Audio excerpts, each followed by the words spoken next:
ሰላምታችን በያላችሁበት ድረስ የተወደዳችሁ የፒላር ሚዲያ ቤተሰቦች እነሆ የሰዓቱን የፒላር መረጃ ማሰማት ጀመር። እንድትካተሉን ጋብዘናችኋል። መልካም ቆይታ። በቅድሚያም አበይት ነጥቦቹን በአዲግራት ከተማ የሚገኙ የቀድሞ የትግራይ ተዋጊዎችና የሟች ተዋጊዎች ቤተሰቦች የስራ ዕድል እንዲመቻችላቸውና የመኖሪያ ቤት መስሪያ ቦታ እንዲሰጣቸው በሰላማዊ ሰልፍ ጠየቁ። የቤኒሻንጉል ጉሙዝ ክልላዊ መንግስት አንዳንድ የቦሩ ዲሞክራሲያዊ ፓርቲ አመራሮችና አባላትን ክልሉን ዳግም ወደ ግጭት ለማስገባት እንቅስቃሴ ጀምረዋል ሲል ከሰሰ። ከውጪ የኬንያ መንግስት በቱርካና አውራጃ በሚገኘው ግዙፉ ካኩማ የስደተኞች መጠለያ ስደተኞች ለቀናት የተቃውሞ ሰልፎችን ማድረጋቸውን ተከትሎ በመጠለያው ላይ የሰዓት እላፊ ገደብ መጣሉ ተሰማ። የሶማሊያ መከላከያ ሚኒስትር አህመድ ኑር የኢትዮጵያ አየር ኃይል በአልሸባብ ኢላማዎች ላይ ጥቃት መፈጸሙን መናገራቸውን የሀገሪቱ መንግስት ቴሌቪዥን ዘግቧል። አውሮፓ የታሪክ ጥፋት ላይ ትገኛለች ሲሉ የፈረንሳዩ ፕሬዝዳንት ኢማኑኤል ማክሮን አስጠነቀቁ። ዜናውን በዝርዝር እናሰማለን። በአዲግራት ከተማ የሚገኙ የቀድሞ ትግራይ ተዋጊዎችና የሟች ተዋጊዎች ቤተሰቦች የስራ ዕድል እንዲመቻችላቸውና የመኖሪያ ቤት መስሪያ ቦታ እንዲሰጣቸው በመጠየቅ ከትናንት ወዲያ በከተማዋ ሰላማዊ ሰልፍ ማካሄዳቸውን የክልሉ ቴሌቪዥን ዘግቧል። አንዳንዶቹ ሰልፈኞቹ የከተማዋ አስተዳደር ለመኖሪያ ቤት መገንቢያ የሚሰጣቸው መሬት መልሶ ለሌላ ግንባታ በማዋሉ እንዳሳዘናቸው መናገራቸውን ነው ዘገባው የጠቀሰው።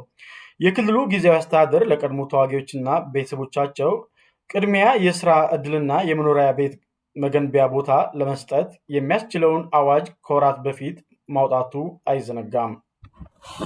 የደቡብ ምዕራብ ኢትዮጵያ ህዝቦች ክልል የማዕድንና ኢነርጂ ልማት ኤጀንሲ የ32 ማዕድን አውጪዎችን ፍቃድ መሰረዙን እንደተሰማ ጠቅሶ ካፒታል ጋዜጣ ዘግቧል። ፍቃዳቸው የተሰረዘባቸው በክልሉ ከሚገኙ 58 ልዩ አነስተኛ እና 12 ባህላዊ የወርቅ አምራቾች መካከል አፈጻጸማቸው ደካማ ነው የተባሉት እንደሆነ ዘገባው ጠቅሷል። በክልሉ በተያያዘው በጀት ዓመት በ6 ወራት ውስጥ 150 ኪሎ ግራም ወርቅ ለማምረት ታቅዶ ከ75 ኪሎ ግራም በላይ ማምረት እንደተቻለ እንዲሁም 100 ሺህ ቶን ድንጋይ ከሰል ለማምረት ታቅዶ 50 ሺህ ቶን ብቻ እንደተመረተ ኤጀንሲው ገልጸዋል። ድንጋይ ከሰል የማምረት ፍቃድ ከወሰዱት 20 በላይ ኩባንያዎች መካከል ስራ የጀመሩት 8ቱ ብቻ በመሆናቸው ኤጀንሲ መናገሩን ዘገባው አመልክተዋል።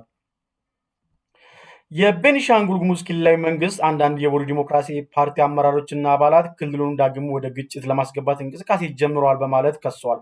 የክልሉ መንግስት ትናንት ባወጣው መግለጫ አንዳንድ የፓርቲውን አመራሮች አባላት የውጭ ቅጥረኛና ተላላኪ በማለት ፈርጀዋል። የፓርቲው አመራሮች የተዛባ መረጃ ከማሰራጨት በአስቸኳይ እንዲቆጠቡም ጠይቋል።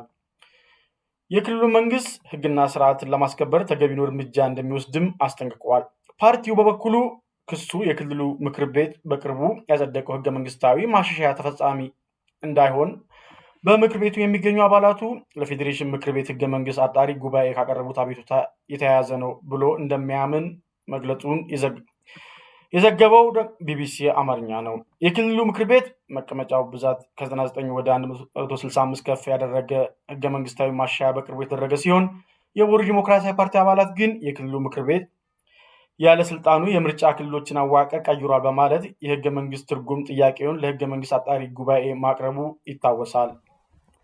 የቀድሞ የሐዋሳ ከተማ ከንቲባ ጸጋዬ ቱኬ በሁለት ክሶች ጥፋተኛ እንደተባሉ ኢትዮጵያ ኢንሳይደር ዘግበዋል። የከተማው ፍርድ ቤት ጸጋዬን ጥፋተኛ ያላቸው ስልጣንን ያላግባብ በመገልገል የመንግስትን ስራ በማይመች ሁኔታ በመምራት የማይገባ ጥቅም በማግኘት እና ጉቦ በመቀበል እንዲሁም የሐሰተኛ ሰነድ በማዘጋጀት የሙስና ወንጀል እንደሆነ ዘገባው ጠቅሷል።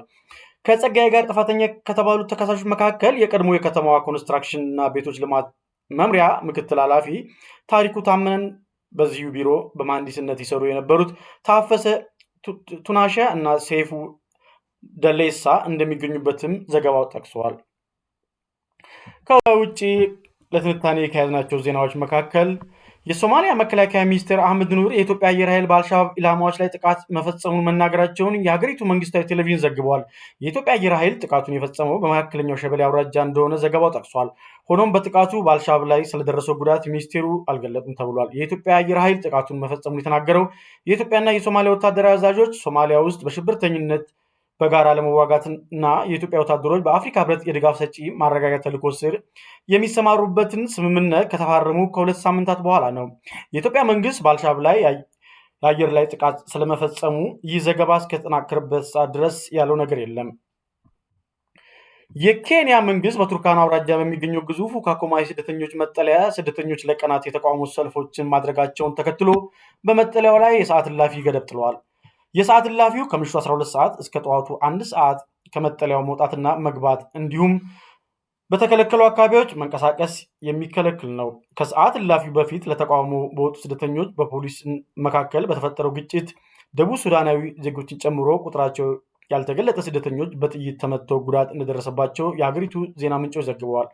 ስደተኞቹ ለተቃውሞ ሰልፍ የወጡት በበጀት እጥረት ሳቢያ የተቀነሰው ወራዊ የምግብ ራሽናቸው እንዲስተካከል ለመጠየቅ ነበረ። በመጠለያው ኢትዮጵያን ስደተኞች ጨምሮ 300,000 ያህል ስደተኞች ይኖራሉ። የፈረንሳዩ ፕሬዚዳንት ኢማኑኤል ማክሮን አውሮፓ የታሪክ ጥፋት ላይ እንደምትገኝ በብራሰልስ ለመከላከያ ልዩ ምክር ቤት ለተሰበሰቡት የአውሮፓ መሪዎች ተናገሩ። የፈረንሳዩ ፕሬዚዳንት ማክሮን ለህዝብ ባደረጉት ንግግር አገራቸው ያላትን የኒውክሌር መሳሪያ በመጠቀም ለአውሮፓ ሀገራት የምትሰጠውን ጥበቃ ማራዘምን በተመለከተ ንግግር ለማድረግ ክፍት መሆኗን አስታውቀዋል። ቀጣዩ የጀርመን ቻንስለር ይሆናሉ ተብሎ የሚጠበቁት ፍሬድሪክ ሜርዝ በበኩላቸው የኒውክሌር ክፍፍል እንዲጨምር ጥሪ አቅርበዋል። የአውሮፓ ኮሚሽን ኃላፊ ኡርሳላ ቮን ዴር ሌየን ደግሞ በአዋቂነት እድሜያችን አይተን በማናውቀው መጠን አውሮፓ ግልጽ አደጋ ተጋርጦባታል ብለዋል። የአውሮፓ ምክር ቤት ፕሬዝዳንት አንቶኒዮ ኮስታ ለዩክሬንና አውሮፓ ደህንነት ወሳኝ ጊዜ መሆኑን ገልጸዋል። የአውሮፓ ኮሚሽን ኃላፊ ኡርሳላ ቮን ዴር ሌየን ለአውሮፓ መሪዎች በላኩት ደብዳቤ ሀገሪቱ ጊዜውን መዋጀት እንዲሁም ያላትን ኢንዱስትሪያል እና ምርታማ ኃይል በማቀናጀት ወደ የጸጥታ ግቦች መመራት እንደሚገባት አሳስበዋል። ኃላፊው ሪአርም ኢሮፕ የተሰኘው ከዚህ ቀደም ታይቶ የማይታወቅ የመከላከያ ድጋፍ ይፋ አድርገዋል። አውሮፓ የመከላከያ በጀቷን በግዙፉ እና አስፈላጊው ፍላጎት ለማሳደግ ዝግጁ መሆኗንም ገልጸዋል። የፈረንሳዩ ፕሬዝዳንት ኢማኑኤል ማክሮን አሜሪካ ካሁን በኋላ ከጎናቸው የማትሆን ከሆነ ፈረንሳይና አውሮፓ መዘጋጀት እንዳለባቸው ተናግረዋል። ራሳችንን ለመጠበቅ አንድና ቁርጠኛ መሆን አለብን ያሉት ማክሮን የአውሮፓ ጠፈንታ ከዋሽንግተንና ሞስኮ ጋር መታሰር እንደሌለበት ገልጸዋል። በፕሬዝዳንት ዶናልድ ትራምፕ የጣለውን አዲስ የንግድ ታሪፍ በመቃወም ከአሜሪካ ጋር ለሚደረግ ማንኛውም አይነት ጦርነት ዝግጁ መሆኗን ገለጸች። ትራምፕ በቻይና ምርቶች ላይ ተጨማሪ ቀረጥ ከጣሉ በኋላ ሁለቱ የዓለም ግዙፍ ኢኮኖሚ ባለቤቶች ወደ ንግድ ጦርነት ለመግባት ተፋጠዋል። ቻይና በአሜሪካ የእርሻ ምርቶች ላይ ከ10 እስከ 15 በመቶ ቀረጥ በመጣል ለዶናልድ ትራምፕ እርምጃ ምላሽ ሰጥታለች። የቻይና ኤምባሲ በኤክስ ገጹ ላይ አሜሪካ የምትፈልገው ጦርነት ከሆነ የታሪፍ፣ የንግድ ወይም ሌላ አይነት ጦርነት እስከ መጨረሻው ለመዋጋት ዝግጁ ነን ሲል ማክሰኞ ዕለት የሀገሪቱ የውጭ ጉዳይ ሚኒስትር የሰጠውን መግለጫ በድጋሜ ጠቅሷል። ይህ የቻይና መግለጫ ትራምፕ የፕሬዝዳንትነት ስልጣናቸው ከተረከቡ በኋላ የተሰማው የመጀመሪያው ጠንካራ አቋም ነው ተብሏል። ረቡዕ ዕለት የቻይናው ጠቅላይ ሚኒስትር ኪያንግ የዚህ ዓመት የሀገሪቱን መከላከያ በጀት 7.2 በመቶ እንደምታሳድግ ተናግረው ነበረ። አክለውም በዓለማችን በመቶ ዓመት ውስጥ ያልታዩ ለውጦች በፍጥነት እየተከሰቱ ነው ሲሉ አስጠንቅቀዋል። በዋሽንግተን የሚገኘው የቻይና ኤምባሲ የሀገሪቱ የውጭ ጉዳይ ሚኒስቴር ከአንድ ቀን ቀደም ብሎ በእንግሊዝኛ ያወጣውን መግለጫ በመጥቀስ አሜሪካ ፌንታኒል ለተባለው መድኃኒት መስፋፋት ቻይናን ተጠያቂ ማድረጓን ተችቷል። የውጭ ጉዳይ ሚኒስቴር ቃል አቀባይ የፌንታኒል ጉዳይ ከቻይና በሚገቡ ምርቶች ላይ ታሪፍ ለመጨመር ውሃ የማያነሳ ሰበብ ነው ብለዋል። ማስፈራራት አያስፈራንም፣ ዘለፋ በእኛ ላይ አይሰራም፣ ጫና ማድረግ፣ ማስገደድ ወይም ማስፈራራት ከቻይና ጋር ለሚደረግ ግንኙነት ትክክለኛ መንገድ አይደለም ሲሉም አክለዋል። ትራምፕ ወደ ዋይት ሃውስ ከመግባታቸው ጥቂት ቀናት ቀደም ብሎ ከቻይናው ፕሬዝዳንት ጋር በጣም ጥሩ የስልክ ውይይት አድርገናል ብሎ ነበረ።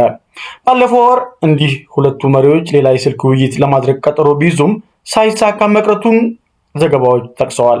ስላዳመጣችሁ እናመሰግናለን። የያዝነው የሰዓቱ መረጃ በዚሁ አብቅቷል። ቻናላችንን ሰብስክራይብ፣ ላይክ፣ ኮሜንት በማድረግ አገንታችሁን ይግለጡልን። እናመሰግናለን።